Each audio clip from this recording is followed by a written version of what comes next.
this event. We're streaming this event today, the talk that we have today, live on Facebook.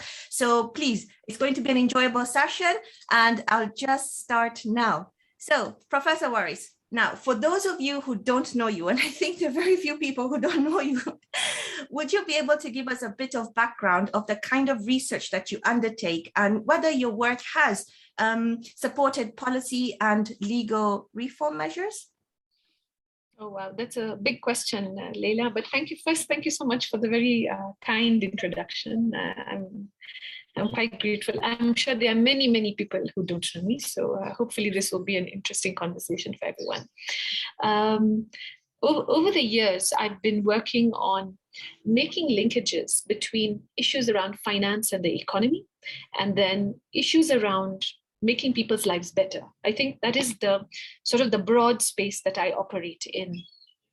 And when I now drill into that, the kind of work I do is really looking at state, not only at a national level, sometimes subnational levels, but also regional and continental level, and then very often at global level, and the kind of fiscal implications that are necessary, or the financial implications that are necessary in different countries in different ways and in different regions, in order that we can have an improvement of life taking place. So we're putting money into a pot at any point in time, whether it is money from debt or aid or trade or taxes, and all of these revenue sources need to feed into improvement of lives of people on the ground. And what does that look like? So that would be the broad area that I work in. My favorite phrase is fiscal legitimacy.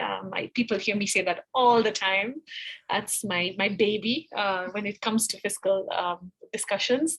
And I think if there is impact I've made over the years, very often it is behind the scenes. So it's not often that I can speak about what I've done, but I have had great access to not only national leaders throughout my experiences on the African continent, but I've also spoken at parliaments across the world, and I've managed to speak to people who are developing the background documents very often, to the debates that then take place, not only for legislative changes in different countries, including Kenya, but also very often for documents that go into the General Assembly at the United Nations. And so that I think that would be like my broad background. But thank you for that, Lyla. So, thank you. Interesting question. Absolutely. And I think I've gotten enough questions just out of what you've said for us to continue the conversation. So yes, you have had a lot of impact at the regional, continental, and global level. And given your wide experience, I wanted to hear from you, what do you think is the state of human rights, not only in Africa, but around the world generally? So to use the word human rights it's a really big word. So I'd like to split it almost immediately into civil and political rights and economic, social, and cultural rights. And the reason that I want to do that is because when we developed those two international conventions separately, we actually separated them on the basis of the political leanings of a whole group of countries. So you had the more capitalistic countries pushing for civil and political rights, and then you have the more socialist leaning, or even the communist leaning countries at the time in the 50s, who were focusing more on economic, social, and cultural rights. And of course, this is a very wide generalization, but it's to get the conversation going. And the state of human rights, unfortunately, from a fiscal perspective, it went on quite well initially, but it has now come up against one of the biggest roadblocks, which is the financing issue. Because the argument within civil and political rights is that it's immediate realization. And if you use the word immediate realization, then suddenly that means there's money to hire judges, so you have a right to fair trial. There's money to buy the paper to make electoral voting paper, for example. And that isn't the reality on the ground in most countries. So there isn't immediate realization, even for civil and political rights. And I think that realization has sort of come into the center and focus during COVID. So then when we look at economic, social, and cultural rights, that has a very realistic tinge to it from a fiscal perspective, because they talk about progressive realization, which is of course based on the financial ability also for people to, and countries and regions, to put money onto the right to health and the right to education, right? And so many countries, including our own, for example, are constantly in a crisis because there's not enough money for education to even pay teachers. And this is a national conversation taking place in Kenya as we speak. And I think for me, the state right now, the way health and COVID has played out, has meant that there is a dawning of realization amongst a lot of circles that this is not just about civil and political and economic, social and cultural. Suddenly, health has come in center focus for the world. And so from a human rights perspective, the right to health is now center and focused. And the effect that health has now had, an ability of people to enter the workplace, so the right to work has been affected, the ability of people to pay off their debts and stay in housing or rent housing. So, the right to housing now gets affected, and so many other rights. And if people are hungry and people are not well and they're sick, then their chances of them engaging in civil and political rights is that much more unlikely than it was where we stand. So that would be my broad sweep on that. Oh, absolutely. Very, very important to flag out these issues and the distinction between civil and political rights on one hand and economic and social cultural rights.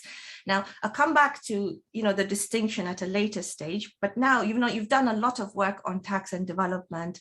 And then you also have your fantastic book on financing Africa, whereby now you examine your baby, right? The fiscal legitimacy. And you talk about how fiscal legitimacy, what it is, and how states can or should be held accountable for their human rights obligations under various conventions, which you've just explained. So for those of us who do not really understand what fiscal legitimacy is, would you be able to explain to us what fiscal legitimacy is and how does it influence a state's decision to contract debt or avoid it?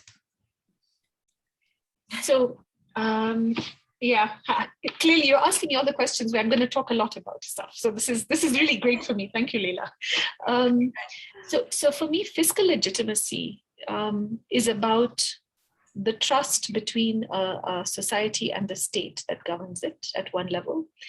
But at the same time, you can use fiscal legitimacy in the issues of trusts that nations have with a central administrative institution they have in place. And I'll explain. So you can have concerns about fiscal legitimacy at the WHO, but you can also have issues of fiscal legitimacy around the IMF and the World Bank. And then you can come right back down to a nation state like Kenya or the United Kingdom or any other country in the world. So for me, fiscal legitimacy is about that. The cornerstone is really trust.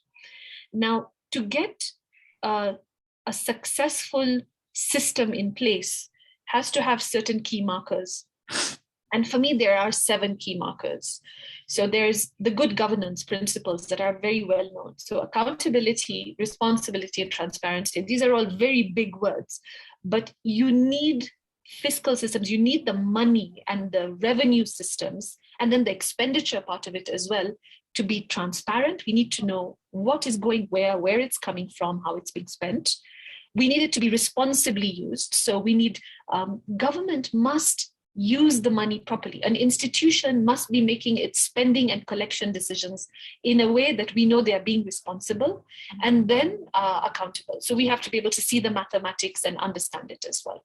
So those are the first 3 principles. Then the second 2 for me are about efficiency and effectiveness. So are you getting the best value of money for what you're dealing with?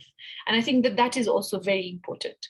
So it has to be effectively used, you're targeting exactly where the problem is, and then it has to be efficiently used because you're using it in its best possible manner.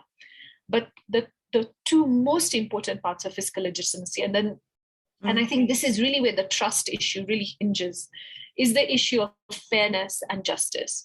And all of these are arguable, and this is what I love about them. You can debate all of them, but when it comes to fairness and justice, it's not just about what is fair and just for the majority of the population. It's also about what is fair and just for those individuals in the population that are able to then develop their level of trust.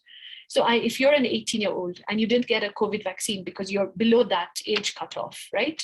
But you've seen your parents getting the vaccine for free from your government. Suddenly you think, oh my God, this is really money well spent. You cannot question how good that decision is for any country in the world. But then if you live in a country that's manufacturing the vaccine and allowing it to expire and then throwing it away because you don't want to share, then if I'm the 18-year-old who has received the vaccine because my country is producing it, but I'm not sharing it with the other countries, then the question of international cooperation, assistance, that element of, do you trust your government to help others as well when they can? Now that can also undermine fiscal legitimacy as well. So there's a lot of nuances to it, but those are my sort of 7 key areas, which I think are very important. And each of them will move at a different level and at a different speed for different countries. But I think all of them have to constantly be built at a trajectory where we can then handle them and make sure that the country then becomes stable, or an institution, the African Union, the WHO, that they all can be better financed in future because we have more trust in them because they are now fiscally legitimate.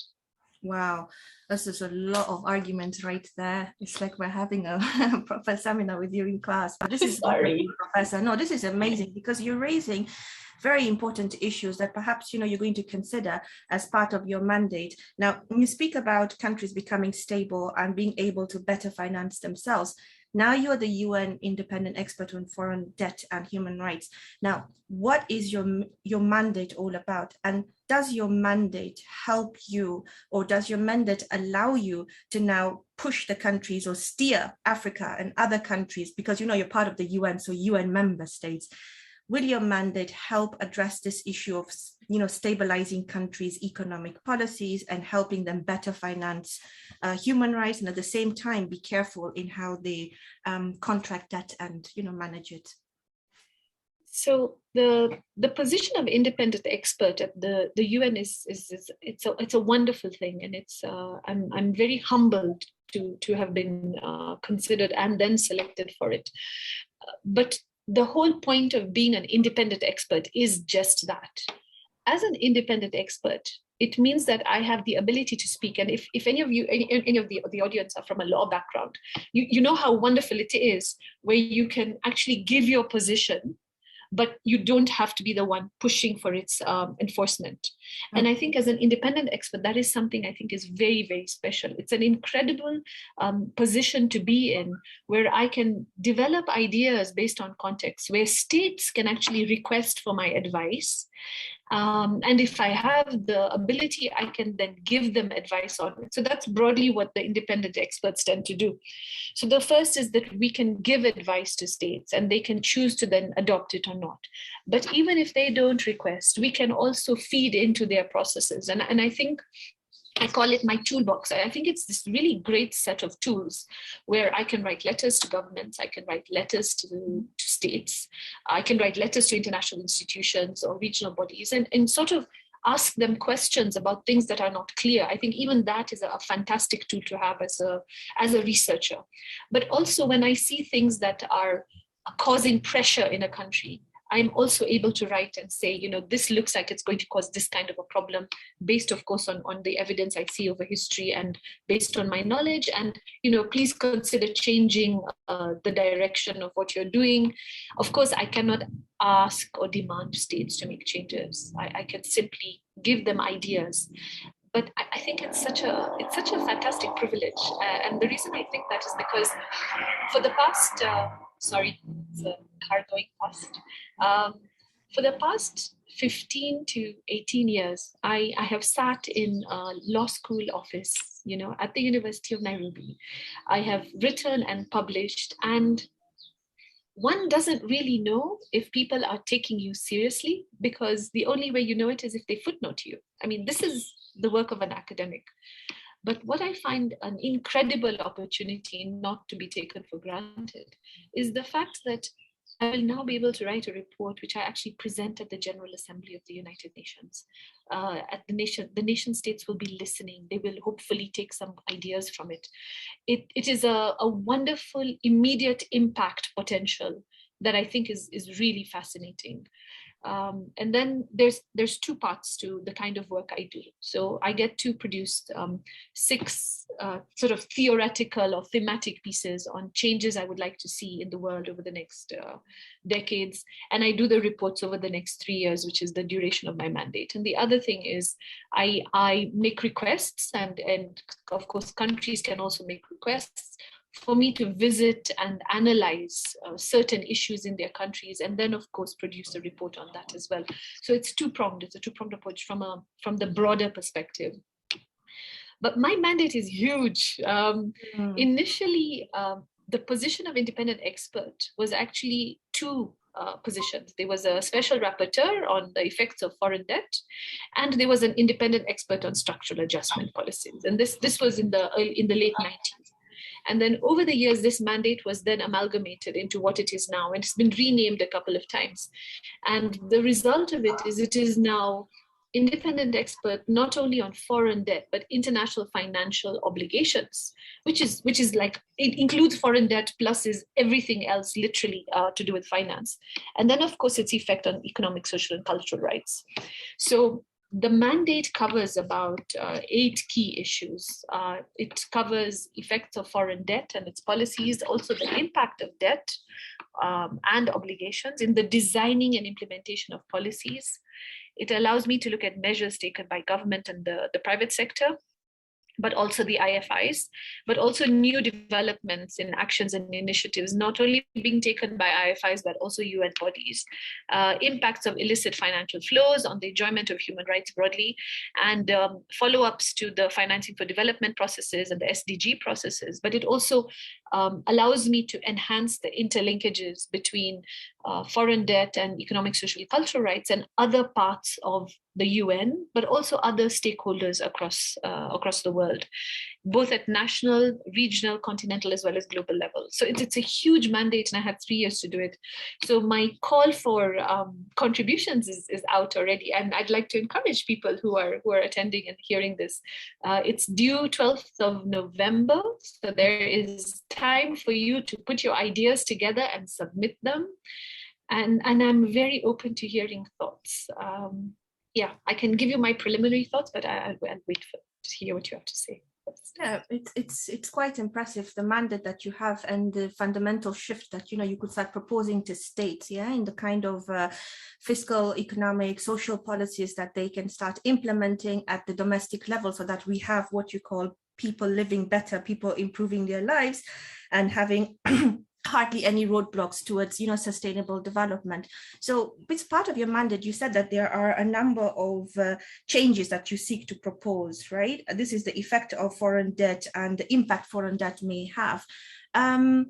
So looking at your background, you've done a lot of work on domestic resource, domestic revenue mobilization and tax, a lot of work on illicit financial flows. Now, are you going to be able to use the work that you have done, where you identified shortcomings or certain fiscal pitfalls in the areas that you've already researched into?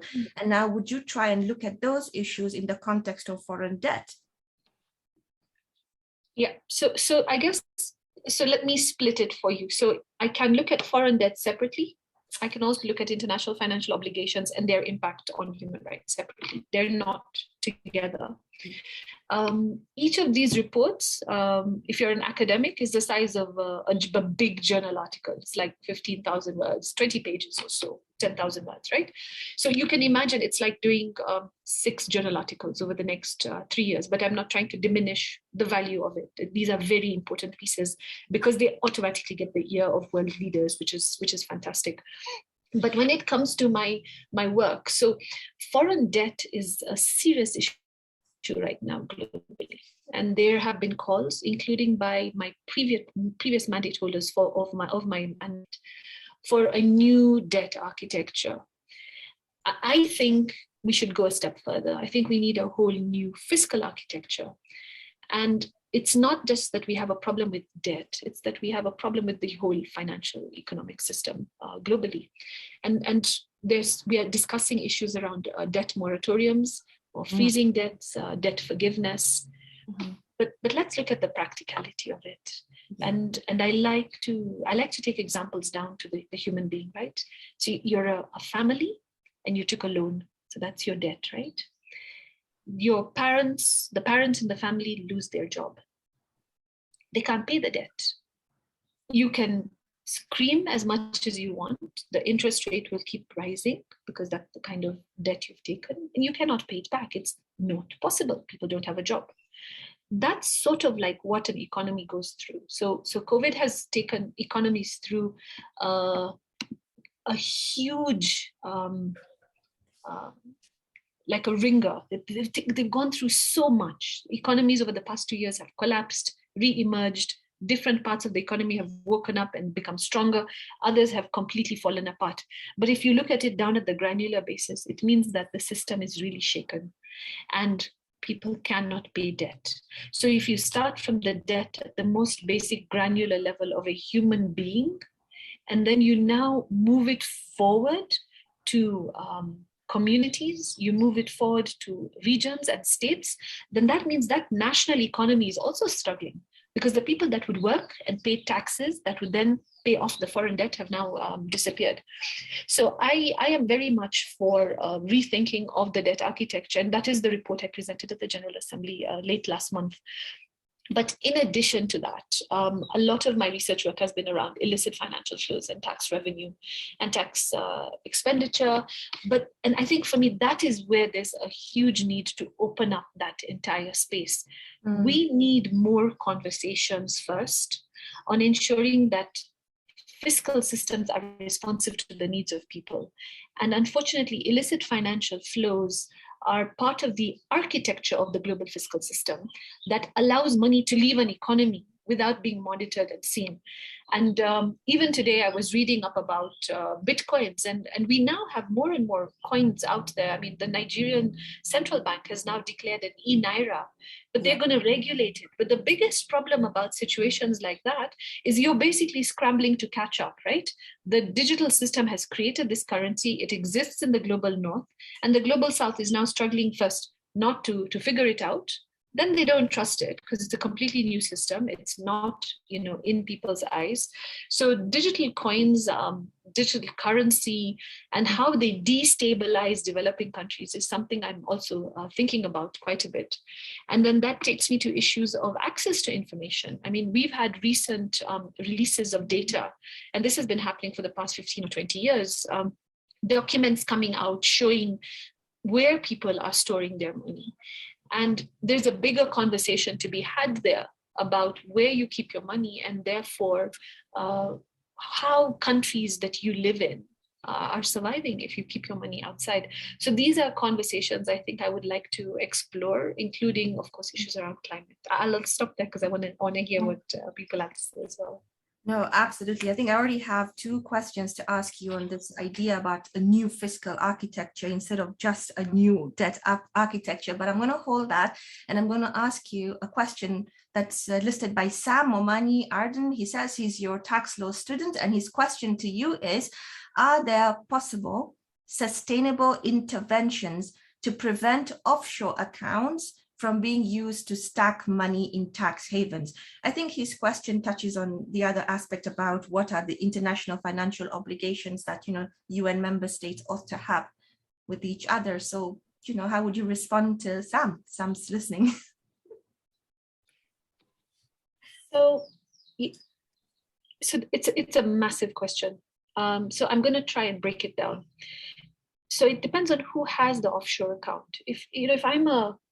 If I'm somebody living in a country that's going through violence right now or conflict, where people are committing genocide, and Africa is a continent that has a lot of conflict, then do I want to keep my money in the country in which I'm living in? It's probably not. So the reason I start with the example like that is because keeping your money in an account that is not in the country in which you resided is not of itself a bad thing. It is a strategy of investment that you keep some of your money in your country and then you put some of your savings outside.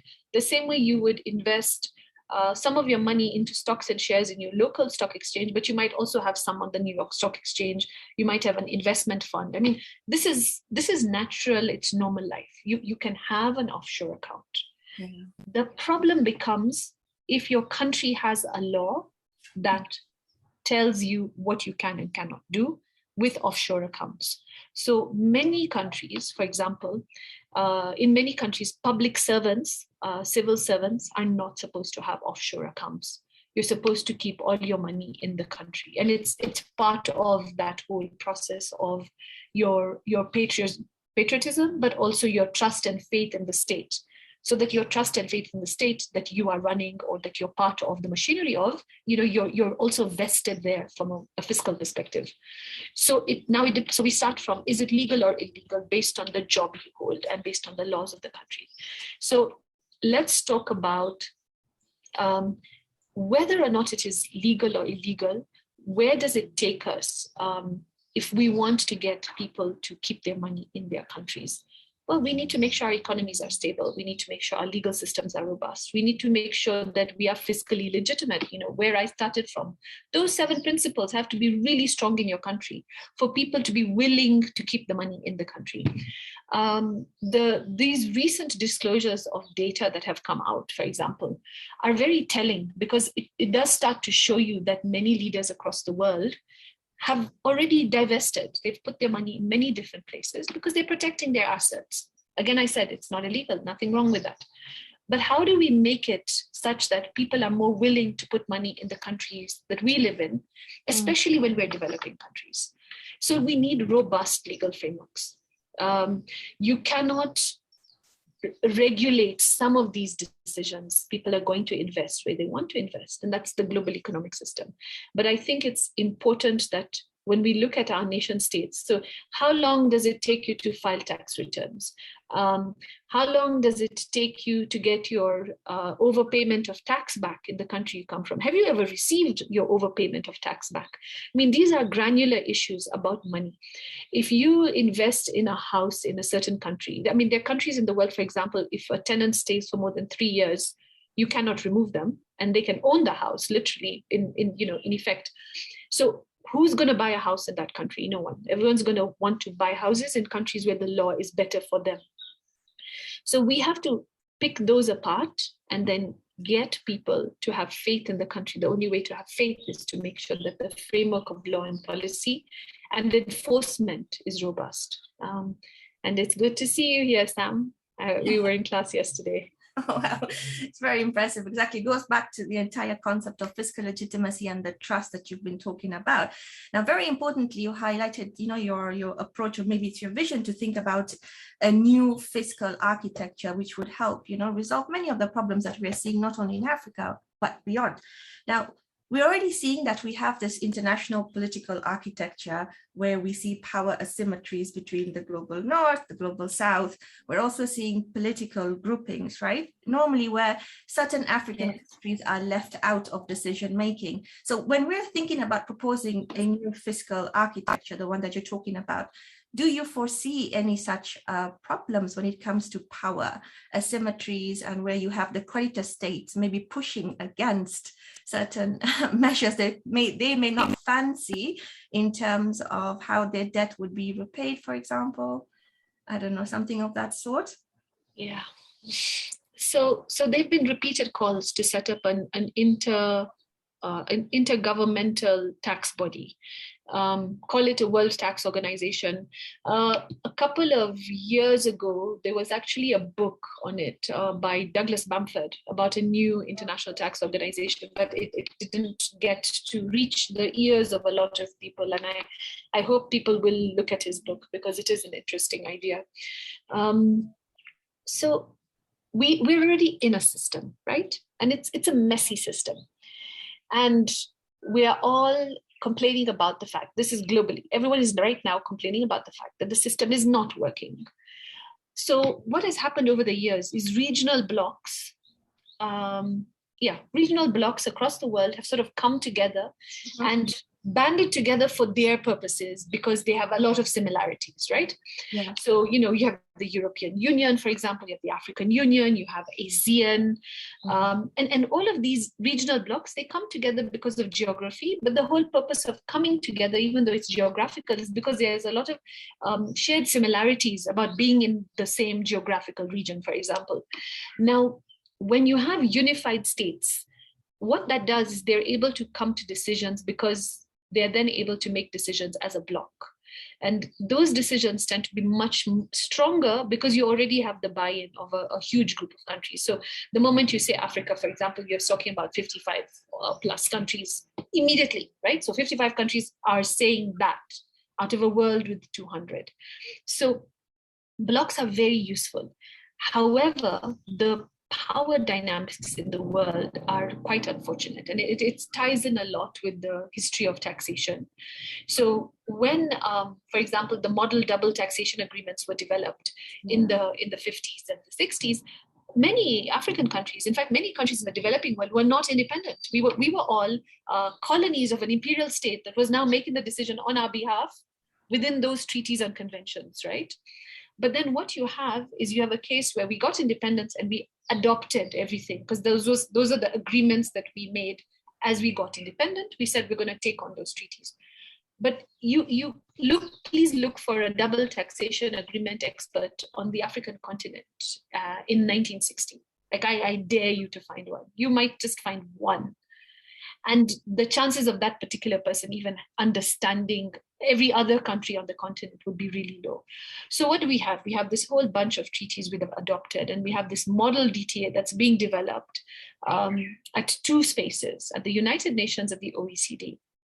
But the United Nations is severely underfunded. The tax committee it's a committee, if it says anything. On the other hand, the DTA developed by the OECD is at an institution with 30 member states. And unfortunately, because the world has not moved fast enough in creating that tax body, many countries, unfortunately, have been partaking in the discussions at the OECD. And I say unfortunately because they partake in the discussions at a point in time when they've already set up the agenda. I mean, this is a common statement in tax circles, if you're not at the table, you're on the menu. Well, they already set the menu, and there is no ugali and sukuma wiki on it for us. There isn't any matoke for the Ugandans.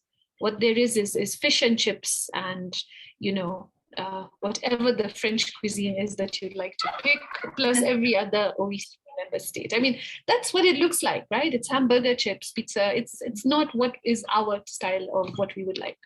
But the thing is, unfortunately, we also didn't quite know what we wanted as nation states in developing countries. And so we are scrambling to catch up, but we are catching up. And we're catching up in leaps and bounds, which is fantastic, but we're still behind. And what we need a world that creates the space for people to think differently and give different options. And unfortunately, that space is not there. So if you appear in a tax space and you want to talk about tax treaties, then you have to always reference the UN model or the OECD model. But what about a different model? There's an ATAF model, there's a COMESA model, there's a SADC model, but you don't hear about it because the space to debate, discuss, and break open those discussions is not quite where it should be or where it could be, which means that we need a different space.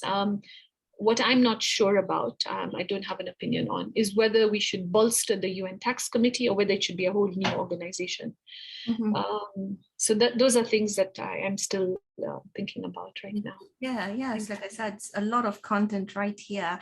Now, again, if we just go back to fiscal architecture, you've discussed it from the global perspective and how international influence can result in, it being a good way forward or a problematic way forward. And so I think also it's important that the domestic state itself should think about its own fiscal architecture, right? We're looking at the problems that we have on the tax system, and you have a book on tax and development with respect to that. So I think in your view, when you're writing your report and you want to make it persuasive to the United Nations member states, would you be able to now comment on, why do you think states borrow? Why should they borrow? And is it really important for them to allocate their borrowed funds to human rights achievement? Because usually, if I look at Kenya as an example, we had this sessional paper on African socialism, whereby we started off with the grandiose idea about financing social rights, and we wanted to do a lot in terms of social spending. But then the economy at that time did not allow us to really invest in social rights. So we focused more on economic growth, saying that the more the country develops economically, becoming powerful, having good, economic indicators, we would then be able to have enough money to solve the economic, social, cultural rights issues and help, support the state and the counties to achieve their realization. So now that I don't know if it's a real established thing in the world that states do not usually use foreign debt to achieve human rights, but your mandate here talks about human rights and foreign debt. In other words, there's some sort of a linkage. If you're borrow to also achieve human rights, but states don't usually do that. So how would you, in your report, try to convince states that's important? If they borrow money, it's not just for economic growth, but it's also for supporting social welfare of their citizens? Yeah, so you've actually hit upon something that is a cornerstone problem of my mandate, because not all countries in the world are supportive of my mandate. So I find it very interesting. So I've had discussions sometimes with states or regional blocs where they tell me openly, we really don't support your mandate. So don't look at us for any kind of, it's interesting. I think it's fascinating because they tell you exactly what their countries think about and what their policy standpoint is. And I think that developing countries can actually pick up on that, because the same way some countries and blocs are very clear, their employees, their civil servants are able to comprehensively tell me, our nation is not supportive. I've not heard that clarity from many developing countries. So even that,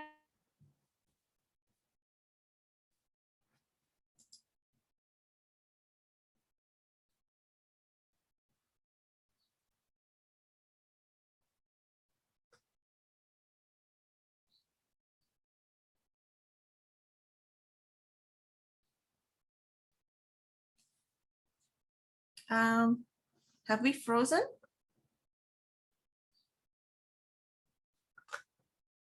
I'm not sure.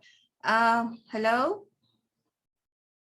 Mary, if you're here, could you give me an indication whether you can hear me or Professor Waris? I can hear you. I think Professor Waris's connection. The UN independent expert has bad connection. What's happening? Where did she go?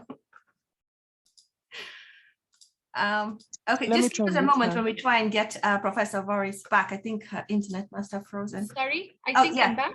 Yes, we're here. We're just making a joke, Prof, that, the UN independent has bad internet. Sorry. Yes. Yes. I have now moved from my Wi-Fi to my University of Nairobi hotspot. So University of Nairobi is way better than the independent experts' internet connection. Apologies for that, everybody. Thank you. So I don't know where I cut off, but I was talking about the linkage between foreign debt and human rights. Yeah? Yeah. Is that where I cut off? Okay. Yeah. So I find it fascinating, right? It's like, so where's the connection? And in my book on finance in Africa, which I hope many of you will read, it was a wonderful journey. I remember looking at national budgets and asking myself, so what goes into a budget and then what comes out of a budget, right? And into a budget comes loans and debts and grants and state business and tax revenue and any other revenues, right? Investments of the state and the rest. So let's just look at the foreign debt part. And then look at what the spending will be on, right? So you will have to pay back the debt. That's on the other side of the budget. The interest rate on the debt is an expenditure, right? But what are you doing with the money? And foreign debt or any debt that a country takes on is like the debt a family takes on. If you take on a debt because you're going to pay for your students, for your child's education, then you're expecting that the child will be now educated, earn a salary, and help you pay off the educational loan you've taken, right? That's your debt. That's your right to education, making a linkage immediately. Now, foreign debt becomes very important because foreign debt it's usually a huge amount of money. So I'm sure many people have heard every child born in X country is born with a debt of, I don't know, $1,800, for example. And then if I tell you there are countries in the world where every child born is born a millionaire in US dollars, Wow. That's because of how they manage their foreign debt, if they take on debt or not, how they invest their assets. So when you take on foreign debt, you have to take it on for something that you're going to have to get a huge inflow of money later on. And that is critical. So now where's that huge inflow going to come from? So very often, I mean, and of course, as Kenyans, we're very familiar with the road network being developed across the country, as well as the rail network. And that is a fantastic decision for foreign debt. But we have to use fiscal legitimacy principles, of course, to make sure we're using it right. Mm-hmm. But the moment you build a road somewhere, a town can come up. The town comes up, people will set up shops. People will set up shops, people will go and live there. Little economy will grow even in that little area where perhaps before there was no clinic, now government will set up a clinic. Where there was no school, government will set up a school. Those kind of infrastructure debts are supposed to jumpstart your economy. So the debt is not going to be taken on so that we pay off the debt plus the interest rate, for example, using the rail network.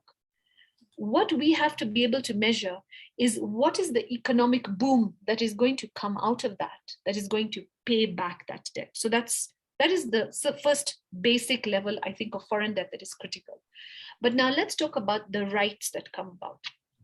If you look at civil and political rights, your ability to move around faster, quicker, easier because of the infrastructure helps with your right to movement. And it allows you have more association. So freedom of association becomes much better. If I want to go and campaign now in a part of the country for political purposes, where there was no road network before, now I can access that village. I mean, that's fantastic for the member of parliament, right? And it's fantastic for the people living there because they now have better access to democratic representation. So these are the sort of rights that start to immediately come about with foreign debt related investments if they are done very strategically. The problem comes about when foreign debt is used for recurrent expenditure or things that disintegrate quickly. So at a sort of a family level, if you take a loan to buy a phone, within 2 or 3 years, your phone may have, I don't know, fallen into the bathtub, broken, whatever, right? But you're still paying off the loan. And while you had the phone, yes, you may have been able to do a little bit of business with it, but not enough to cover the cost of the phone. So you have to start to think about, at a human level, whether you want to take a debt for that or not. And if we transpose the same argument at a national level, several countries have had one laptop a child projects, for example. But if you now hear the stories around the use of the laptop, you'll hear that one country has been very successful. The students are using the laptops. They're now becoming tech savvy. They're now going into innovation hubs. So the economy is now booming because you gave a child the right to an education and right to access technical equipment. So it's recurrent expenditure because it's something that disintegrates really fast. After 4 or 5 years, that you now have to buy new laptops for the next batch of kids, right? Now, when you look at the other countries who have had that project, we've had problems where children have been given the laptops, but we don't have an electricity infrastructure to support it. So it is a stillborn idea. Nothing happens. The child doesn't have access to the technology. It sees things becoming dusty. They could be doorstops, somewhere, but there isn't a spillover effect on the improvement of the life of that child or their family. And I think that is why and it's why I love fiscal legitimacy. Each of those principles cannot be used as a blueprint. It has to be used, and you have to push each country at its own pace along the way, using each human right as a measure based on the political priorities of the state. There's no right or wrong.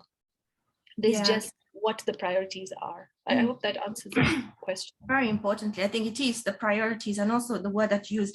It's all about being strategic as well, because if a state is now borrowing money and they're using the borrowed funds, concentrating that within the capital or in urban areas at the expense of rural development, then we're not really talking about the realization of human rights for people who are marginalized in those countries.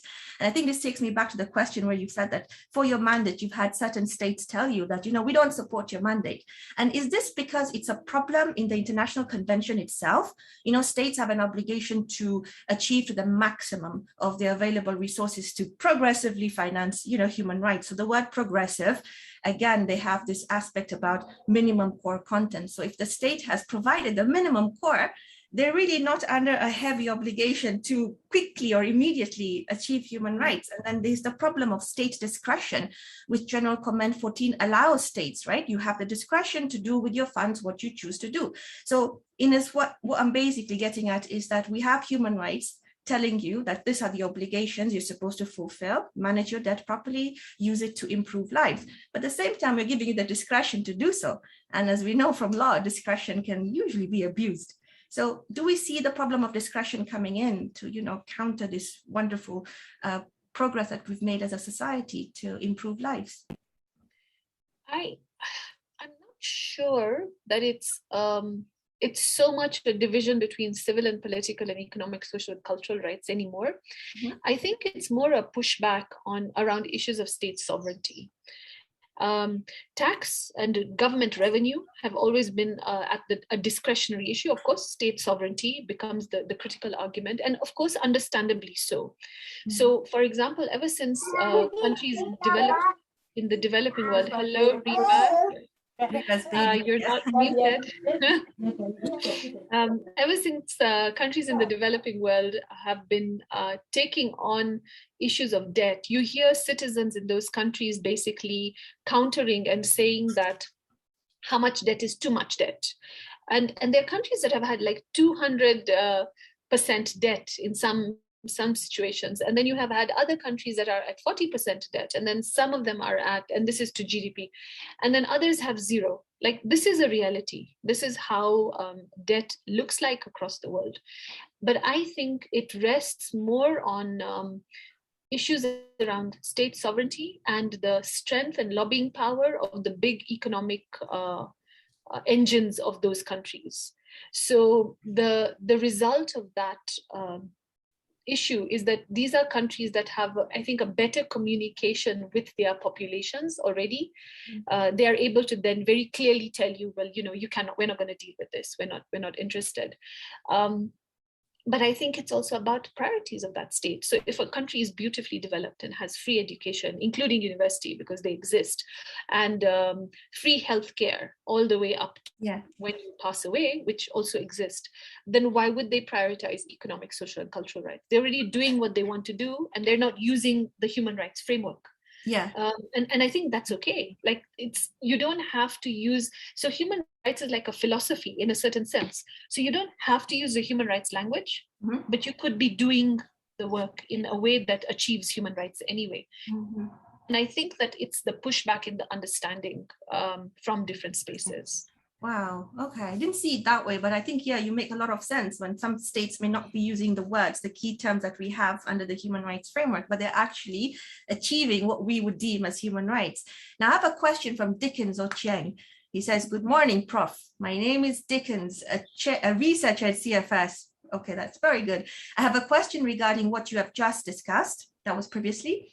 How has globalization and major financial institutions like the World Bank and IMF influenced fiscal legitimacy, especially in relation to sovereign fiscal autonomy, more specifically in Africa? Yeah, that's a great question. I'm very happy that you're one of my researchers, Dickens, and of course I know who you are. But okay, so So the World Bank and the IMF are two very different bodies, but I'll give you a couple of examples because these are huge institutions that do an incredible amount of work. Very recently, there was a huge controversy around the report on doing good business, and it was actually discontinued. And it was because this particular report actually had a huge impact on whether companies would invest in a country or not. And that was how they influenced. I mean, this was a report. It was produced annually. And when they decided and they said, well, no, actually, it is not a correct report, or we think you should not use it now as much as you were using it, it doesn't undo the past 20, 30 years of its existence, where countries were making a decision where their companies, were making a decision where they're going to invest. And it had an implication also for countries, because then, of course, credit rating agencies would be rating countries higher or lower based on the results of the reports from the IMF and the World Bank. So we look at academic research and literature sometimes is very dry, but actually it has a huge influence and it has a huge impact on the ability of countries sometimes to even survive. So I think that is the first one I would like to say. But when it comes to the fiscal legitimacy, and this is tended to be quite controversial, but a member of the IMF actually said this publicly during a conference I was in attendance to. And he said that while loan conditionalities are reducing as attached to IMF loans, he said that tax conditionalities have been increasing. So what does that tell you? Well, we're not really sure who decides on the tax policy of countries that have loans from the IMF. That's what it means. So if you're not making your own tax policies and you're not driving the reform for your tax laws and regulations, then it means that somebody at the IMF is deciding for us what to tax, how to tax it, when to tax it, who to tax, where to tax it. You know, my favorite, who, what, when, why, how, where, right? And it means that we're not really in control. So it's somebody's sort of invisible hand, you know. I think it was Adam Smith or Keynes who said, there's this invisible hand guiding the economy. That's what it feels like. There's an invisible hand. And the invisible hand is not this invisible hand of God. It's the invisible hand of an institution or people, human beings in an institution who are looking at dry data and deciding what direction your country is going to take. And then this is why there's huge amount of taxes being collected from indirect taxes in developing countries, but we're not focusing on income taxes. And I think that that is where our biggest problem lies. We need to get everyone to pay income taxes, or at least declare. And then VAT can drop away, because that is affecting poor people incredibly negatively and the unemployed. Absolutely. It just takes me back to your vision of having a new fiscal architecture. Like, who will really drive this process? Will it be the invisible hand of institutions that are not in the control of African economies, for example? So again, Susan asks a related question, and she says, again, from your tax class, why are all your students here? So she asks, how do we as a country ensure that we are able to pay our debts without overtaxing? Critical question. Yeah. Overtaxing is such a controversial phrase. So I mean, I was sharing this in the class yesterday. So let me also raise it a bit here. We have 19.5 million Kenyans who are registered to vote in the coming elections next year, but we have about 7 million registered for income tax. So there is no overtaxation in Kenya when it comes to income tax. Let's just put this out there. There's no overtaxation in countries like Kenya. You go to a country like Uganda, Malawi, and this is in my book on financing Africa. It's like 1% of the population of Senegal has TIN numbers. I think it's 0.3 or 3% of Malawians have TIN numbers. Wow. So what does that tell you? There's no overtaxing on income tax, because the first space we have to enter is income tax, where everyone pays taxes with fairness based on their ability to pay. Now, when we don't bolster that system, when we don't have that system as a strong system, then the government is always looking for alternative ways to add income. And that is where they're going. They're going straight to VAT. And now this is causing more problems, because we are now trying to remove customs duty. We're moving to an African Continental Free Trade Agreement. It's in place. We want to have an African Union without borders. So all the landlocked countries are going to have zero customs duty. The countries with a sea border are going to have some customs duty, but then movement within will be great. So it will be great, but governments will have no revenue out of it, or very, very little revenue. It will be highly reduced. So where do we look again? VAT or income tax? Yeah. We don't get people on the income tax base like immediately. I would even say yesterday. And people don't trust the system. And that is really where the problem is. Then we will continue to have these issues dogging us in our economies for the near future. What's interesting, and I'll stop there, is South Africa has 99% of its people on its tax list. Wow. But do you believe that?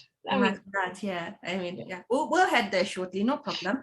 So I will be opening up the floor to questions and answers directly to you, Prof. But before I let that happen, I want to ask a controversial question, right? So we're saying that we're in a debt crisis. And we already have two SADC countries that are already in a debt crisis. Two more are about to get into this debt crisis. And it's the problem of repayment. The loans have matured, they need to be repaid. But at the same time, we had the EDIA 2020 report by UNCTAD that says Africa is losing up to $88 billion annually, right? Because this is what they've been able to estimate. It could be more. And now we're saying the continent's total debt is at about over $700 billion. And obviously we may have illicit financial flows, since the continent became independent, we must have lost out a lot. So the argument that certain civil societies are making is that we don't need to repay this debt at all. You've stolen enough funds from the country, from the continent, right? Now cancel the debt on the basis of the IFFs. And if the IFFs have gone up to $1 trillion and our current debt is at $1 billion, give us enough debt now to recover the lost amount. What would you say about that? Because this would touch on your mandate of foreign debt, right? You talked about how are we going to manage foreign debt. So if we have countries telling you we need to cancel this, especially for the highly indebted, poor countries, cancel the debt, and the argument is because of IFS, how would you address this, knowing that not many countries are going to support this particular civil society pushed idea? So that idea is it's an interesting, but it needs to be nuanced because it doesn't unpack what the IFFs are about. Okay, so the estimate is about 83, which is fine. But if you break down that 83, within that window, they say that about 5 to 10 is corruption. So ideally, that should all come back, right? Mm-hmm. Then they say that about 60% is transfers from multinational corporations, right? So now that one we will unpack in a little bit. And then about the remainder, is debatable. So there's these little blocks within it, right? But let's talk about if I live in a country that's going through violence and my money is in another country, that's my offshore account. That would fall under an illicit financial flow if the transfer is illegal out of my country, or I earned the money illegally, right? Or where I deposited it in an illegal manner, right? That's an illicit financial flow. But right now, the data does not separate licit flows from illicit flows. So you can't tell if I did a transaction and I was paying for purchases of goods and it didn't come in. That's not clear yet. Some economists may tell you that they've removed it, but it isn't clear. It isn't clear because the data sits at the Bank of International Settlements and they haven't released the transactional data. But I'll give you an example. I need to send money to buy shea butter from Ghana. I have to send it through New York because my currency in Kenya will be converted to dollars in New York, which will be then reconverted into naira or cedis in Ghana. And then I'll get my shea butter. But we will see will be these 3 or 4 transactions, but the data only shows the first transaction. The transaction sending the money to New York is what we will see. So now we will sit there and we'll look at data and we'll say, oh my God, look at New York, it's getting so much money. The US is housing illicit financial flows, but part of it is just clean business. And I think that for me, that is part of the problem. The data has not reached the stage where I believe we can make a call like that legitimately and use the figure to mention it. So yes, the figure could be higher, the figure could also be lower. So I think that is an important thing to be aware of. But yes, the figure is really diverse. And yes, it is much higher than the amount of debt we owe. But I think our biggest problem is we're not controlling our fiscal systems domestically. And one of the issues I want my mandate to also look at is access to information, especially financial information. Because if we are not clear on that, calls like this, which are great rallying calls, and they're important because they highlight the issue, are not actually reflective of the data on the ground. And right now, I cannot confirm that that is the data on the ground. I mean, if people want to send me the data, I'm happy to have a look at it. Mm-hmm. But right now, it doesn't show that. But I want to throw a different argument into the pot. For a very, very long time, we have been taking loans which have interest rates. Now, the report that I presented before the General Assembly in October states specifically that should be a debt freezing and there should be an interest freezing. So let's talk about interest. Interest sometimes is the bigger problem than the principal. By the time you're paying back a principal, even if you're buy a house on a mortgage, for example. It's usually doubles the amount. But it's not the only kind of debt system in the world. There are what we call ethical debt systems, where there is no interest rate, where money is not seen to be something to be traded. Money is seen to be the method of exchange. It is a movement. Now, if you use these alternative fiscal systems or economic systems or debt systems, they call them ethical, then there is no interest rate at all. And sometimes I wonder why we are not taking those types of systems more seriously. Because you see, if you and me are friends and you ask for a loan, I'll give it to you because I trust you. Yeah. I will not ask for an interest rate. You tell me I can pay you back in about a month or 2 months. I'll be like, it's fine. So many of us operate in that way. So how come states are not allowed when they have good relations with each other? Why don't they have that system in place? They should. You are a friend of my country. I'm a friend of yours. We export most of my tea to your country. You export most of your chemicals to mine. We can have faith and trust in each other. Okay, I need a loan. My country needs some money to tide me over. I think that we need different thinking also. Yes, use the IFF argument. It's a very useful argument. But we have to change the structure of the system. The problem is, if we use that argument, we will not change the structure. We will leave the structure in place. I think it needs to have a two-pronged approach. I think this is a fantastic argument that would need, again, a lot of discussion on how best to achieve this. But before I keep asking my questions, I'd now open up the floor to everybody who wants to ask a question directly to Professor. It's your chance now. So either you can, I think it's best just raise your hand so that we don't have multiple people talking at the same time. And then, yeah. So as we wait for them, usually takes a bit of time. With impressive, yeah. So we have, what do we have? Somebody raised their hand just now. Yes. Oh yes, we have 584730. Please go on. It would be nice if they could identify themselves. Yes, please ask your question. Sorry, I don't know why that's the number which is coming. It should be my name, but I don't know what's happening. I really don't know. Sorry for that. I've seen it's in quite too many places also the same. So sorry about that. Okay. Now, thank you very much, Professor Waris and Lyla. It's really interesting, this discussion and the talk. I was just reading something this morning about how fugitives in Sudan are sending their money to Kenya. And most of it, according to the media, is illegal, as well as according to the US. What about if that money was used? Because now we have to try and look at the system in terms of corruption, because that is money got illegally.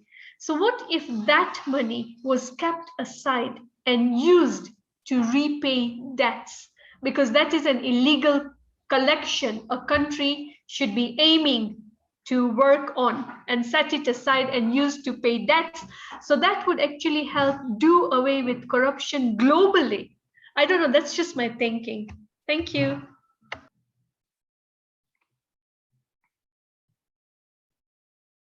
Shall I go ahead, Lyla?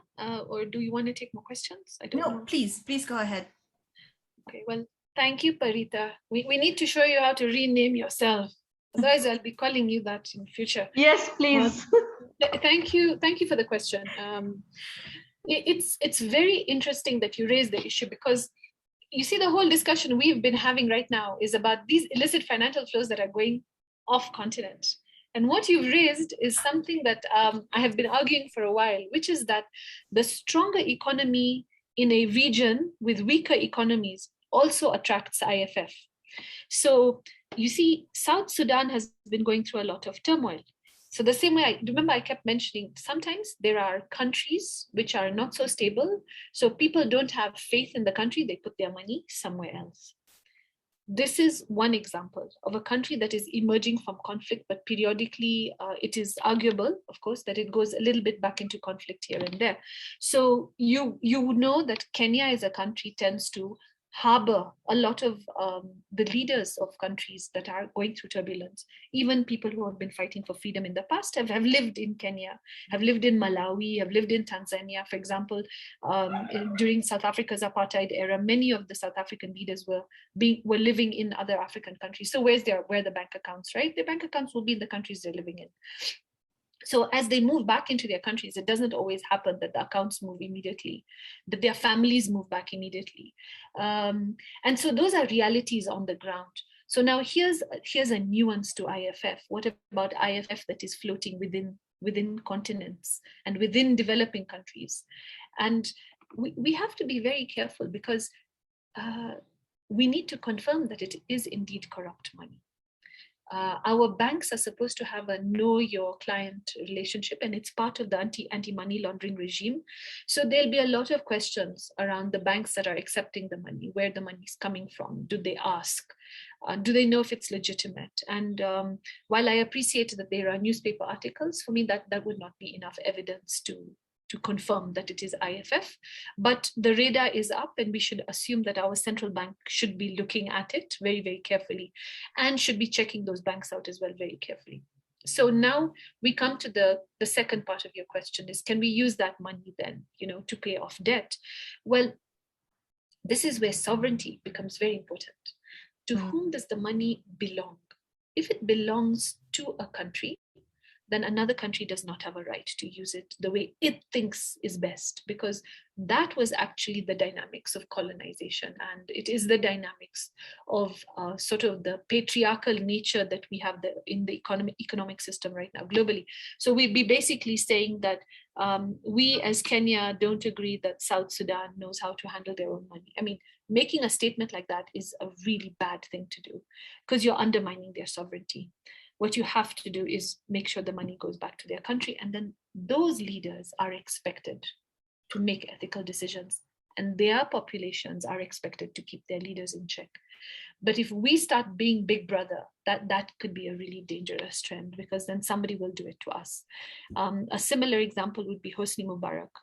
Towards the end of his regime, he transferred money to Switzerland. What did they do? They froze the money. So why are we not freezing the money? Maybe it is legal money. Maybe it is money that actually belongs to that particular leader, and it's his salary. Who knows?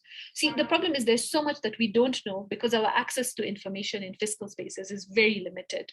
So even though we have freedom of information in our constitution, financial information is not something that gets accessed very easily. And there have been calls by a lot of civil societies in Kenya to ask for that, and across the world as well. But I hope that helps you with that discussion. Thank you, Parita. Lyla, back to you. Thank you very much, ladies. Are there other questions? So we have Caroline Othim ask a question. Great to listen to you, Prof. What is your take on the recent OECD tax deal? I knew this was going to be coming. What is the implication for developing countries? Now, relate to international. Oh my God, I feel like saying, which tax deal? There's so many. I can't even keep up with them anymore. That's like so I'm presuming you're talking about the minimum tax, right? Otherwise, yeah. I have looked at the figures. I have made open calls to the OECD during conferences and meetings to say, please explain how you came up with that percentage. I don't understand it. To date, I don't understand it.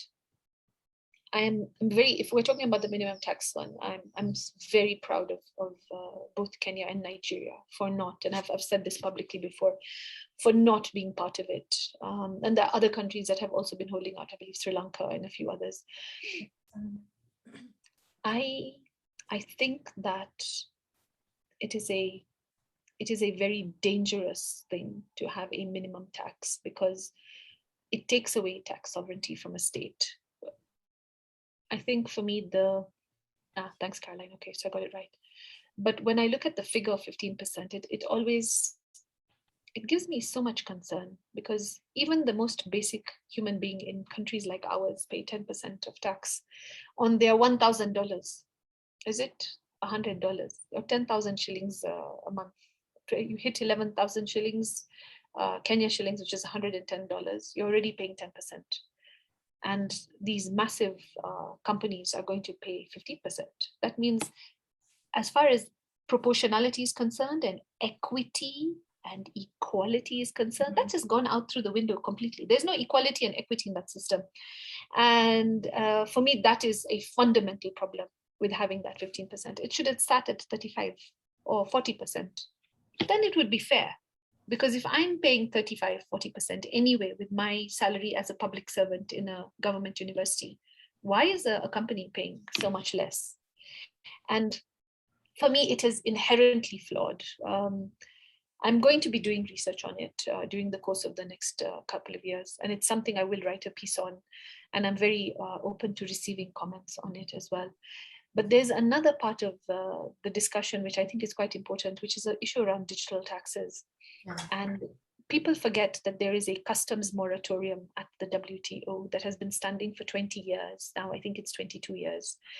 And customs moratorium for digital goods and service, digital goods means that goods are able to come in and out of the country through digital platforms. You know, you're buying your music or you're buying your apps and all the rest. But why are we not taxing them?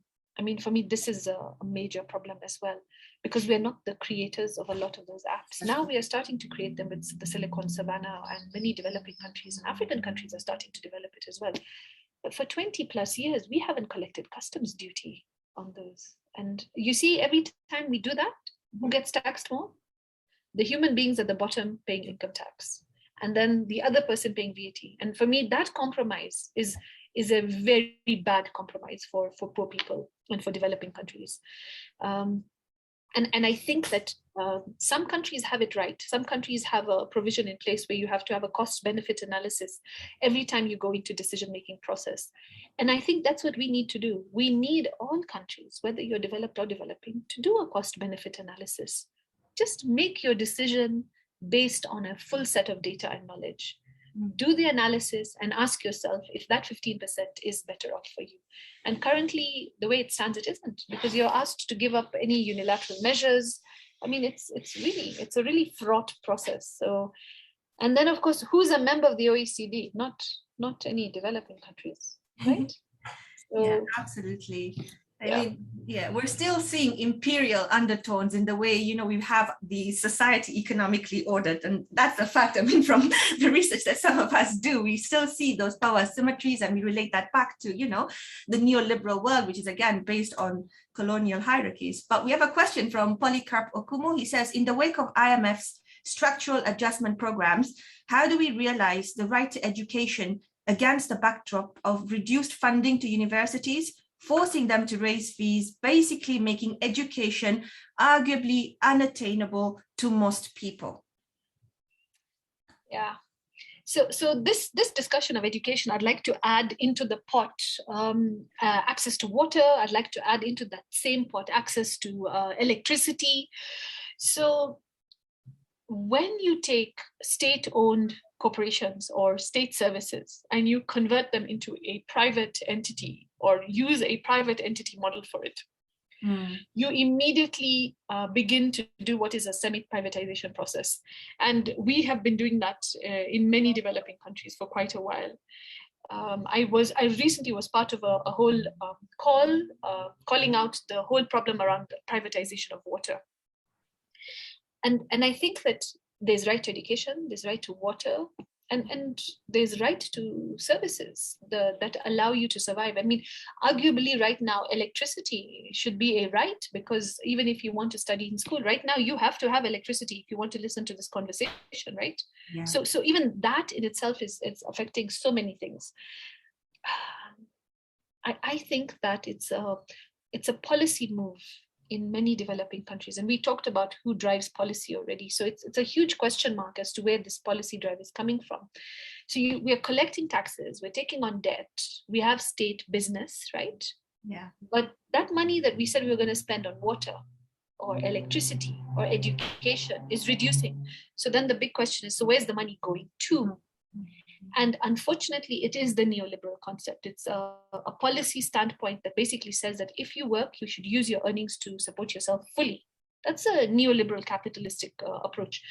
And unfortunately, many many Africans, like many of us, but also many people from developing countries, don't have that understanding of life. Our understanding tends to be a very socialist understanding. So, for example, Kenya's constitution is often celebrated as being one of the most socialist constitutions in the world. But we live in a country where our government is a very capital neoliberal policymaker. So you see, it's not a right or wrong. It is the policy approach of the leadership. The policy approach of the leadership is privatization. And so that is where we've been going. And so we need leaders who will implement our constitution, for example, the way we want it to be implemented. And I think not being able to have good communication strategies between citizens on the ground. Like I said, that trust issue all the time, it always pops up. It's about the trust issue we have in our leaders, that we're not reaching out to them. So if I ask you, when your roads are potholed, do you look for your member of parliament to say, hey, you need to fix my road. What are you doing about our roads? Or when your little school has no electricity, do we ask? I mean, and then you take it all the way up to the university level. And then here's where, here's where it becomes even more difficult. So universities have spent a lot of money building capacity, and many staff in universities are severely overworked and are teaching back to back. And then you have a scenario where the student comes out at the other end and is now this bright, shiny person ready to take on the world, which is wonderful. But what people forget about is what is keeping the teachers going in the university. Mm-hmm. And I'll tell you that in universities are sometimes the most important cornerstone of the education system, but actually of an economy. Because what we teach is what you are now able to go out there and do. So if we encourage you to be innovative, if we're able to fund your IT startups and support you through that process, right? If we have the funding for it, then that really innovative young person goes out there and changes their world, whatever that is. And for me, that is a fundamental problem. There isn't funding for domestic research in public universities. Forget even paying salaries. That is a whole other area as well.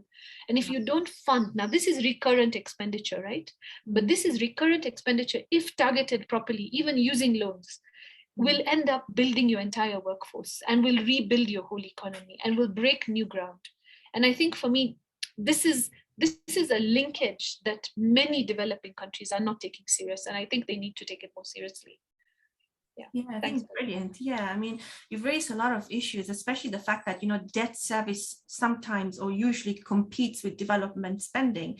And at the start, you were very quick, you laid it out very well that debt management, the problem with debt management is that if debt is used for recurrent expenditure and not to finance development, and I see that you gave an example of Senegal rather, and you talked about the tax base, 0.09%. So where you have a very 1%, yeah. So where you have a very low tax base, right? The assumption would then be, in my view, that you're borrowing to now finance the recurrent expenditure, not meet development needs of the state, right? Because, your domestic revenue mobilization potential is quite weak.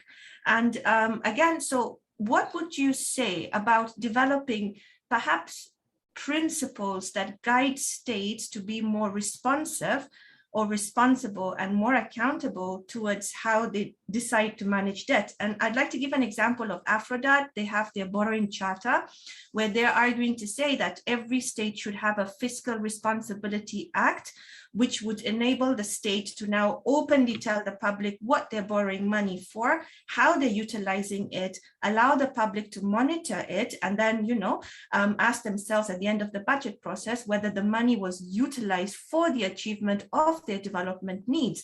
Now, this would create the trust that you're talking about. The Fiscal Responsibility Act would generate trust. It would create fiscal legitimacy between the state and its citizens. It will bring in the aspect of public accountability into the management of debt. So is this something that in your report you would consider explaining and advising states to think about carefully and strategically? So there are many options on how you can build trust, and there are many options on how you can build fiscal legitimacy. And putting it in a piece of legislation is an interesting approach. it is, of course, something I will explore. It's something I am considering. However, I'd like to add some thinking into the process. So I hope Aphrodite will submit through the call for contributions. I think it would be a great input from them. But why are we putting it in legislation always gives me concern. Fiscal responsibility belongs in a constitution. I think it is something that has to be guarded very jealously. And I think it's something that citizens are supposed to take up very strongly always. What I like about, there's some parts of the Kenyan constitution I really like, and one of them is the public finance section. Parts of it are really good because we have our values and principles. Yeah. And I think having values and principles is quite an important step, but then it is a whole process of getting your nation on board to see what those values and principles are, and then breaking that into legislation, policy, and rolling that out. I like the idea. I think it's interesting. I will definitely look at it. And I think it's worth exploring, because some countries may be less willing to put it in a constitution, in which case, yes, legislation is a good step forward, as is policy. Very often what I've noticed with fiscal systems is when the leadership of the day comes up with an idea, it wouldn't go straight into the constitution. They'll start up by rolling it out as a pilot, which I think is always a good thing. And then you roll it out as that pilot, then you see how it goes. And then if it does get traction, it goes into legislation. I think public participation around that discussion would be fascinating. Maybe they can partner up with organizations like Afrobarometer and see whether there is an appetite to have those kinds of rollouts. I think it would be really interesting. Great. So just before I ask the other questions that are on the chat box, what's your working model like? Are you open to be working with civil society to help you, guide you on your mandate? What sort of work do you want, the public to help you with? Do you want us to give you policy papers? Do you want us to give you working reports? So tell us, what would you want the public to do so that you're able to now help us also, support you? So the mandates all have a very interesting process. We are open to contributions from anyone, even solicited and unsolicited. So right now there's a solicited call for contribution. Yeah. I'm developing my ideas. My ideas remain very open. I'm tentative. Of course, things can always change. Some emergency could come up next year, and then I might have to change focus and address the global emergency or a regional one. Mm-hmm. But I am very open throughout the 3-year mandate to hear what thoughts people have. My email address is up on the UN website, so please feel free to email me.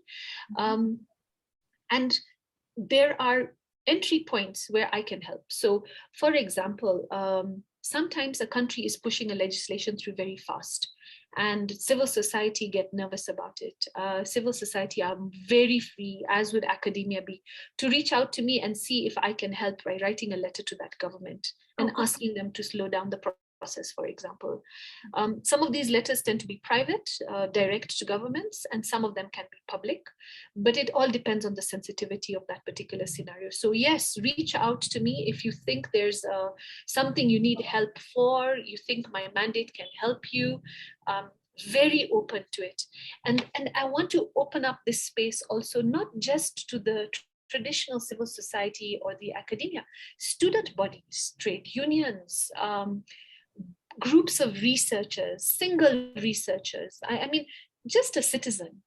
I'm very open if people have ideas and they have concerns that they should send them in, because I think that this particular mandate on foreign debt is often seen as sometimes very complex, but it is so basic to the rubric of society that the more people that engage with it, the more effective it will be, and the more effect it will have in future as well. But the second part of it is that they have some great reports, and you mentioned guidelines. So previous mandate holders have developed guidelines. And I'd like to encourage you to go and look at the papers, because some of those guidelines are really good. There are principles there, for example, on human rights, indicators, which I think can tie in quite interestingly with the Aphrodite one that you're referring to. So I'm also happy to see how my previous mandate holders' work can fit into existing work, because I'm not going to duplicate. I'm going to build on it. So yes, very, very open to everybody. It's brilliant. It's brilliant to know that you're open to receiving that sort of communication from us, because it creates that trust again that we would have in the institution that you represent, and we'll be able to say that yes, the African voice is also being is being heard, which is obviously what we're here for. Now we have a question from somebody who's given us their password 584730. They're saying, are there policies put in place in developing countries to encourage them save their money in their country's bank? Most of the politicians and top businessmen in these countries seem to save their money abroad in countries such as Switzerland and Sweden. So your question is really good. There are policies in place that can encourage people first to bank their money. So there's already policies in place. So if you put your money in a bank account like the post office banks, usually they're very low in regulations. It's easy to fill in. If you're not very well educated, they make it easy for you. So there are types of banks that are very open. There are very interesting policies you can put in place to encourage people first to bank. That is the whole domestic resource mobilization savings directives that come into place. But now the second question is to save their money in their country's bank account. And I'll tell you, they're deposit protection funds. And unfortunately, this is where there's the biggest weakness in the system. So you're guaranteed savings up to a certain amount. And then after that, they don't guarantee if the bank collapses. Mm-hmm. And this is where people over that amount of money, if you have the, say you have the $10,000 in your bank account, and many people don't have $10,000 in their bank accounts, but if you have $10,000, usually up to $10,000 tends to be guaranteed in many banks across the world. But if you have more than that, then it isn't guaranteed. And that is where people with huge amounts of money prefer to put their money in banks where they know the country is more stable, there's no political problems. Now, these other factors start to come into play, and that is why they move it. So the biggest issue is keep your country stable, keep it solid, make sure certain things don't get threatened. Your currency should be stable. Your economic decisions and your policy decisions should make sure there's a growth trajectory that's always going upwards, or at least is stable. And then people will feel confident. Again, it's coming back to building the trust of people. And I think that is very important. But I should point out that there are countries that don't necessarily specialize in keeping your money safe, but rather keeping your money hidden. And I think that we need countries to stop doing that. And that is the whole secrecy jurisdiction argument. So if people have money they want to hide, they're going to put them in countries where you can hide them. And the opaqueness of the system is then what protects in those cases. So I'm not going to encourage any country to set up opaque systems. I think that goes against my whole principle of transparency. But yes, password 584730. I will now access your bank account. Well, the floor is still open for you guys to ask your questions directly to Professor Waris, so please feel free to do so. I have another question from Parita, and she says, with IMF, basic human rights are not being achieved. Food is now expensive, so are medicines. Are there laws in Kenya that though we borrow money and follow IMF regulations, our people, especially those earning less than $2 a day, will not suffer? Again, how do you relate this to your mandate, and would you be able to comment on those? Parita, there are too many assumptions in that statement. You've assumed so many things. You've said IMF, basic human rights are gone. It's out of the window. Let's leave the IMF out of the discussion, because I'm not aware that the IMF controls food prices per se. Of course, the issues of tax conditionalities and are there.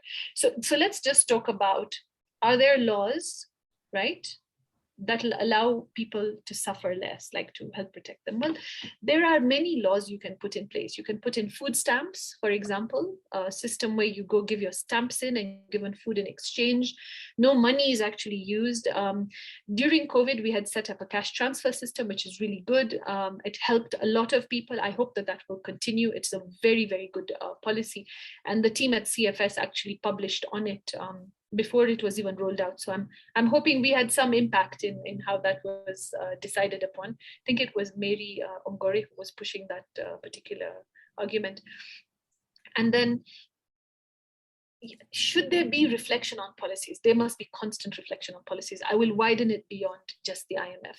I think policies in countries, in continents, even in counties and sub-counties, sometimes even the thinking in a village, people sitting around and having a cup of tea around their fireplace, everyone needs to constantly have this conversation about how to make people's lives better broadly and how to look after the person who's the most vulnerable in your society. And many of us are doing that anyway. But policies must be pro-poor. I will say that always. And I think that human rights is a really good tool to have a pro-poor policy that reduces those that are living on poverty levels. But as more and more people have been coming out of poverty, I think COVID just took us a huge step back. And yes, there are arguments that the SDGs may not be achieved, but I think that economies globally are now starting to bounce back. However, the ones in the developing world are still struggling. So we really need to focus on them more and more. Okay, thank you. Thank you very much. So as I wait for the other questions coming in, oh, Parita Can has I just say something here, please, Lyla? Please go on, go on. Yes, Prof, why I'm raising this question is because I look at a country like India, where they actually have something called the Aadhaar card, and it is based on your bank account and the income you earn. So if you earn if you earn lesser than a certain amount, then you can actually walk into a shop and you buy goods, especially food items, so that you don't suffer with poverty, especially when the prices go up or when you don't have a stable income. So why in particular I picked on the IMF is basically now with the structural adjustments in place, we can actually see that more and more people are getting into the poverty trap because prices of food items, especially the basic commodities, medicines, are actually going up. But in a country like India, this is taken care of using an Aadhaar card where nobody suffers. So people are actually above the poverty limits and we are able to achieve the sustainable development goals. Thank you. Thanks, Parita. So that's a highly debatable issue. So I'm not going to comment on it. But that particular card is actually a good way of doing a cash transfer as well. And you're absolutely right. So it's a more tech-savvy system. However, the problem with many African countries, including Kenya, is that, remember, we only have about 30 to 40% electricity and internet penetration. So cards like that would not necessarily work in our part of the world, whereas the M-Pesa system and doing cash transfers on phones is likely to be a more effective system. It doesn't require the card to be swiped. It doesn't require it to be lost. People tend to hold on to their phones quite carefully. So in our context, it's exactly the same principle. It is cash transfers as well, but it is using a different type of technology. And actually technology is something I will hopefully also be looking at when it comes to fiscal systems. But thank you for that, Parita. Thank you very much. Back to you, Lyla. Yeah. So we're just going to wait for a few more questions before we wrap up the session. But I was just thinking, right now, this entire concept of hedge funds, vulture funds, right? And I'm saying, we lawyers are a very different breed. We come up with legal solutions for our clients. We also have instances where creditors cannot, recover back the monies from a specific state because it doesn't have the fiscal capacity to pay back. And then they sell their debt to hedge companies, which, have vulturistic tendencies. The case of Zambia is a good example where, they borrowed 3.5 million. They were sued for 15 by the vulture funds, etc. So this is a problem that external debt comes with. Yeah, you can't really control how the creditor decides to sell their debt outside because it's not part of the state's jurisdiction that has borrowed. Now, how would you address this issue? Does it need to be addressed? And what are the possible problems you're going to face from the legal field, right? Because to some extent, it's kind of lawful to sell your debt and then recover it with interest. Yeah. So the mandate already produced a report on vulture funds, and please go have a look at it. So there's already a position paper on it from the mandate, but so I'd like to join the issue of vulture funds with the speculation on issues of food, for example. You know that if you if you were able to negotiate at the WTO at the time when rules were being set out, then you could actually ask that speculation on food would not be allowed so that your country has food security.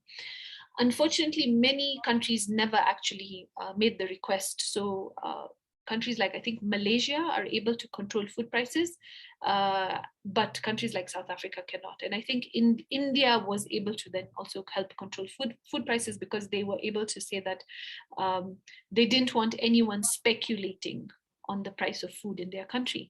And it's an important question, I think, also attached to Paritha's about the issue of food securities. Are people able to invest in our food securities and then speculate around it? I am not sure. I don't know what the position is for Kenya. But if we make that connection now to vulture funds, and let's talk about, you've taken on debt and at a very simple basis, and somebody can sell your debt on, and then it becomes out of control. Well, how about we have a rule that says that you cannot sell the debt, that is not a tradable instrument. And I think it comes back down to that whole principle of ethical banking. Ethical banking, ethical funds, we have to use some kind of humanity or in our principles on how we behave with certain things. And I think using money as a commodity, which is exactly how you get into those vulture fund systems, that is the core of the problem. And we need to decommodify money. Money should not be a commodity. It should be a tool of exchange. And I think rethinking that whole process would be a very interesting way to unpack things. I will think about it for the next couple of years. Yeah, I think it's quite a fundamental issue to look into. And I was also thinking about, interest. Interest usually has a lot of corrosive effect on a country's ability to pay back, right? But we are living along a global financial system that's heavily based around interest and very well regulated. I mean, would it really, do you think we're going to have, in the next 5-10 years where we would be able to borrow money without any interest at all? I mean, I am a Muslim, so under Islamic law, interest is, it's prohibited. Even under Jewish law, I mean, interest should, be prohibited, but, we have a different sort of thing going on that side. But do you think we're going to have international financial regulations that would be able to allow states to borrow interest-free?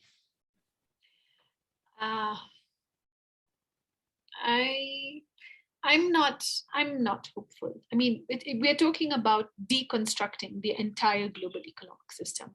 And remember that we have banks living off interest. Like, we have huge economies working on interest. I think it would be great to pilot. I think there are Islamic banking systems globally. There are ethical banking systems also that follow the same system. However, they haven't been given the limelight I think that they should have been given. They're coming up quite strong as well. So now a lot of for example, the ethical banks in the United States, there's a lot of ethical banking in the Gulf region. All of these do leverage a lot of money, and they have a much kinder system generally. And I'm hoping that as more and more people hear about it, it becomes an option. But remember that ethical banking works on trust. And again, we will come right back down to the problem is if a country has repeatedly defaulted and refuses to pay even its principal back, then that ethical banker on the other side is not going to trust that country. And developing countries are in that hole because they have been taking on debt, they've been unable to pay. They are not honoring their obligations. Of course, we understand that the amounts that they end up paying back are huge in comparison to the amount they took in the first place. So if the ethical banker is willing to take the risk, I think that there is a lot that can be reaped from it. And I think it is well worth that countries that practice ethical banking systems should take a risk on developing countries and see if they can pilot it. I mean, it would be wonderful if we could have that taking place. Great. What about public-private partnerships, or having a special purpose vehicle where you have the private sector work together with state corporations or government and have a shared ownership of whatever they are that they're financing? If it's building roads, and then have toll points where they would recover their money over a period of 30-40 years. Would a PPP, and I know your views on PPP, but special purpose vehicle, do you think it would be something that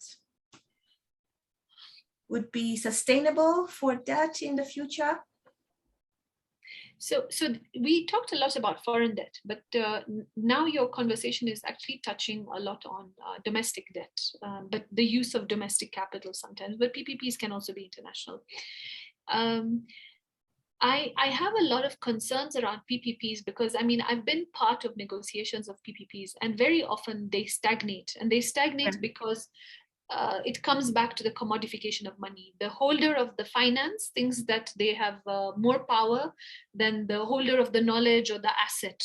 So the person with capital often feel like they are more superior in the power game than, for example, the country that has the land on which you're going to build the infrastructure. And I think it's very unfortunate that private sector does tend to take on this slightly aggressive role, whereas what they should be doing is respecting the other side's power. And unfortunately, I will say that very often on the other side, they themselves have more respect sometimes for the capital than for their own assets. And I always tell people, if you're going to go into a negotiation on a PPP, then you need to take a step back and understand power first. What are you bringing to the table? And this is where cost benefit analyses, which I've mentioned before, becomes so critically important, because you need to assess what you're giving away and what you're getting back, and is it worth it? Okay. And then the other side should do the same thing. But what I find is one side overestimates itself and the other side tends to underestimate itself, and especially in developing countries. And I know I'm making very broad sweeping generalizations, but this is what the effects of PPP and the literature is showing us. So there needs to be a recalibration of that whole process. But PPPs can be very useful without a doubt if they are well negotiated. And they are companies that are really good at being ethical in their PPP relationships. So for me, it's always about the trust. It always comes back down to the trust relationship and the risk appetite between the two, the players in that space. And of course, fiscal legitimacy. Absolutely, absolutely. So we have two questions from Bernadette and Andrew. We'll start off with Bernadette. She says, Professor Waris, could countries use public money creation for development rather than foreign debt with the problems of accruing interest in a foreign currency? We're borrowing in foreign currency anyway, so we pay back in foreign currency. Is that not a problem?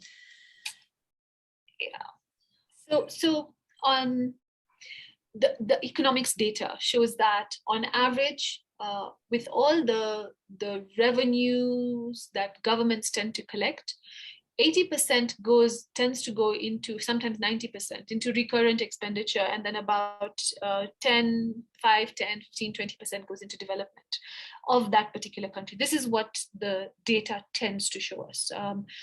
Post-COVID, it's probably even less because the economies have faltered considerably. Now, using public money for development rather than debt means that you will not be honoring your obligations with the debt. So it now becomes complicated. You signed a contract, you took on debt. The debt says you're going to pay a certain interest rate and you're going to pay it at a certain point in time. And if you default, just like you defaulted with your house, when you take it out on mortgage, your house goes. And there was huge controversy in some African countries because they were saying that with some of the loan defaulting, whole units of government, in some cases, some ports are now fully run by foreign nations from whom debt was taken. Because unfortunately, that is the translation to failure to pay your debt off. You owe the money, you have to pay the money back. And if you agreed on terms that are extremely negative towards you as a nation because you didn't do a proper cost benefit analysis, you're basically selling off your assets without a blink.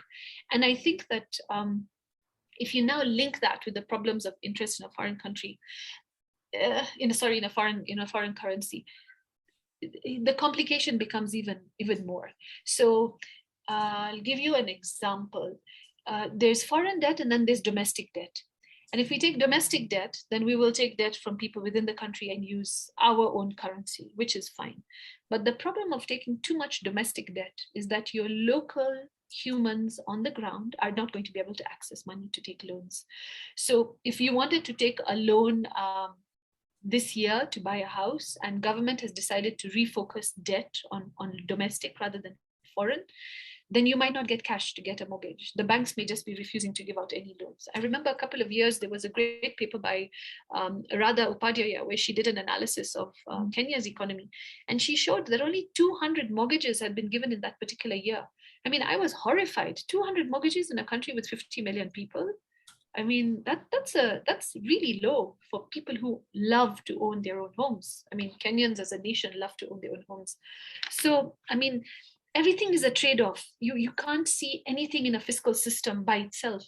So even though we're unpacking foreign debt and currency, I mean, it feeds back into the sort of the balance and the realignment that is taking place all the time in an economy, and then the fiscal system as well. Bernadette, I hope I answered your question correctly. Mm-hmm. Well, those are good views, Professor. We're very happy for that.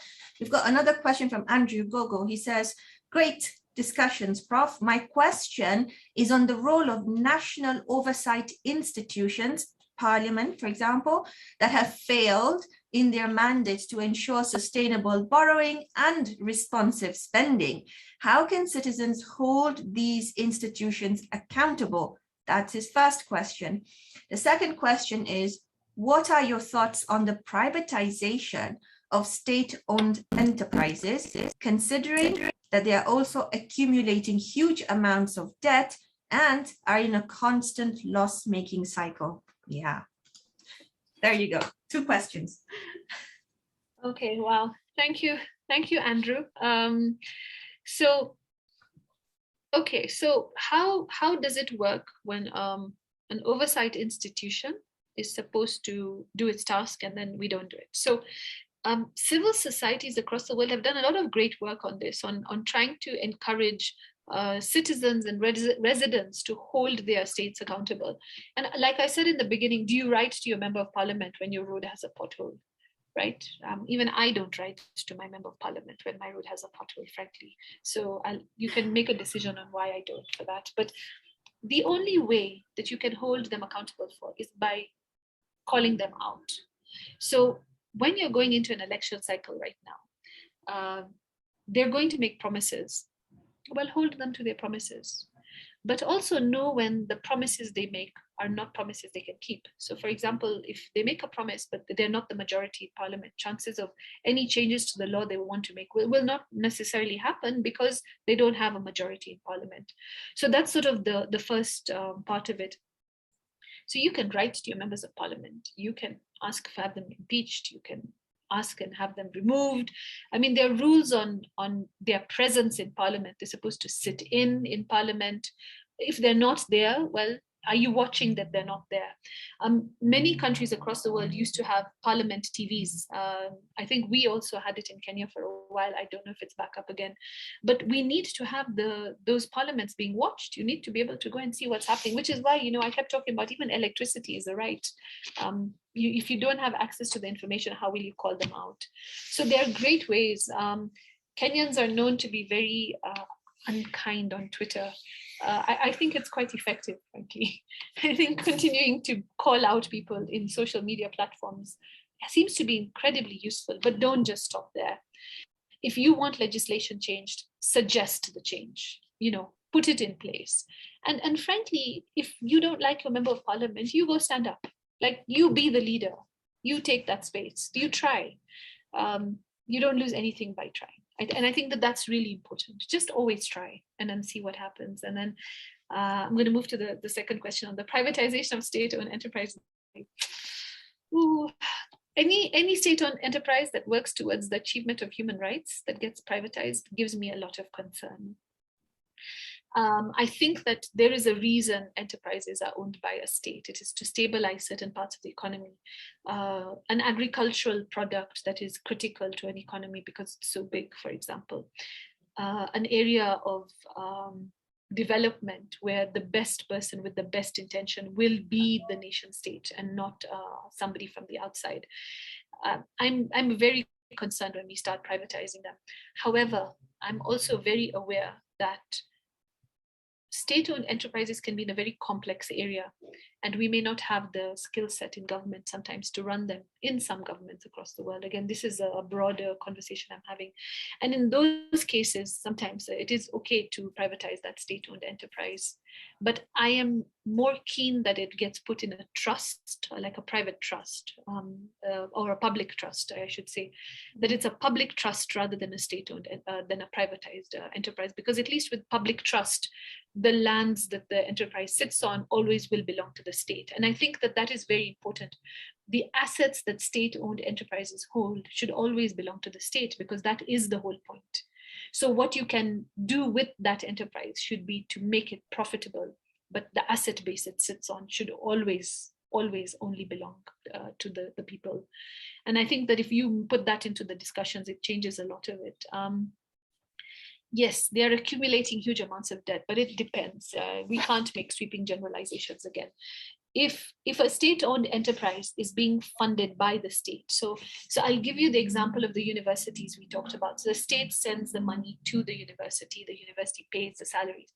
The university never collects the tuition for those students, because the money comes from the state. And those are your, for example, students on full scholarships in public universities. Then if there's a debt, it means that particular government is not giving enough money, because they're not giving money for the running of the enterprise of that particular university. I mean, I'm oversimplifying, but that is part of the problem in many places. So you can't expect some entities to be profit-making. Even if you look at a hospital, to make a public hospital profit-making is really close to impossible. It has to take taxpayer money. And that is why taxpayer money is there. You're giving people the right to health. You're giving people the right to education. You're giving them the right to water. I mean, is it fair to turn off the taps? You know, we have to rationalize those arguments with the argument of keeping those enterprises level. But in all the conversations I've been hearing about, especially over the past couple of years on the privatization of state-owned enterprises, I've never heard anyone say, this is the amount of taxpayer money we feed into this state-owned enterprise. This is the expenditure of that state-owned enterprise. This is why they're running at a loss. And now we want them to privatize, but nobody's talking about where that taxpayer money is now going to go. Because the moment you privatize, then you stop giving them taxpayer money. So are you going to stop? Nobody's having that conversation. I think that that's a very important conversation to have nationally and globally. Thank you, Dandru. I hope it answered the questions. Absolutely, absolutely. Thank you so much, Professor Waris. I mean, I think we could go on and continue having this conversation. You know, there's so much more to unpack and discuss and, you know, decide on the way forward. But we've already invested 2 hours of our time on this very important conversation. And I'm sure that we will be calling on you again and again and again to have these discussions going forward. So, Professor, we remain most obliged. Thank you so much for sharing your views and your vision. You have our full support at CFS and our partners as well. I don't see there being any more questions. I'd now like to end the session. Ladies and gentlemen, thank you so much for being here. Today's conversation was part of our monthly tax talks that are hosted by the Committee of Fiscal Studies. We are the University of Nairobi, pardon, not United Nations. We are University of Nairobi's premier research department, producing and leading on scholarship, training and practice on fiscal law and policy issues in Africa, but also beyond. You can check us out at our website, cfs.uonbi.ac.ke. We also run a journal on financing for development where we promote African scholarship. So please get in touch with us and let's collaborate. Let's get together and support Professor Waris's mandate so that she could deliver an incredible report that really touches on the core issues that are of concern to not only us, but to people around the world. So thank you everyone for being here, asking questions and listening. Thank you again to our partners for supporting our tax talks, Christian Aid, Oxfam, WATAF, CaperBuild, and the University of Nairobi. Finally, goodbye everyone, and thank you so much, Professor. Have a great day, guys. Thank you very much, everybody. Very grateful. Thank you.